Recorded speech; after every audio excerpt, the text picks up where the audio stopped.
सुनेत्राताईंना पाठिंबा दिला पाहिजे। माझी अशी सर्वांना विनंती असेल की ही पोटनिवडणूक बिनविरोध झाली तर महाराष्ट्राला साजेशी अशा पद्धतीनं ही परिस्थिती होईल।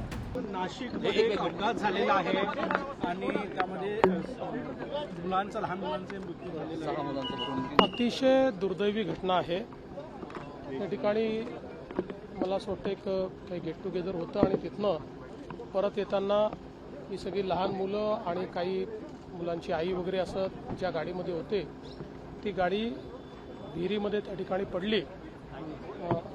आपले आपत्ती व्यवस्थापन मंत्री गिरीश महाजन यांनी त्या स्पॉटवरनं माझ्याशी चर्चा केली आणि तिथली परिस्थिती देखील सांगितली।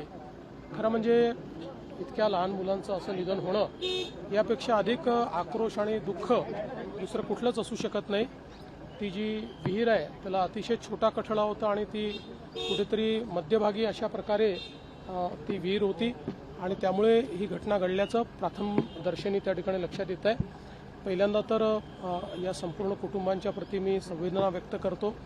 आपण त्या कुटुंबांना मदत देखील घोषित केलेली आहे, पण त्यासोबत आपण एक अशा पद्धतीनं देखील सूचना दिलेल्या आहेत की रस्त्याच्या मध्ये अशा प्रकारच्या विहिरी ज्या आहेत किंवा असं कुठे जिथे रहदारी आहे अशा ठिकाणी तर तात्काळ त्याचं एक प्रकारे ऑडिट करून आणि त्याला त्याची तिथे आवश्यकता आहे का किंवा त्याला काय उपाययोजना करता येतील।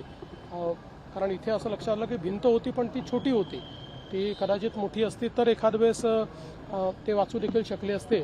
त्यामुळे तात्काळ या संदर्भातली कारवाई करण्याचे आदेश देखील आपण दिले आहेत। पण ही घटना प्रचंड सर्वांना वेदना देणारी अशा प्रकारची घटना आहे। देवेंद्र यांनी फोन केला, बारामतीमध्ये पाठिंबा देण्याची मागणी केलेली आहे। मला असं वाटतं की सर्वच पक्षांनी सुनेत्राताईंना पाठिंबा दिला पाहिजे।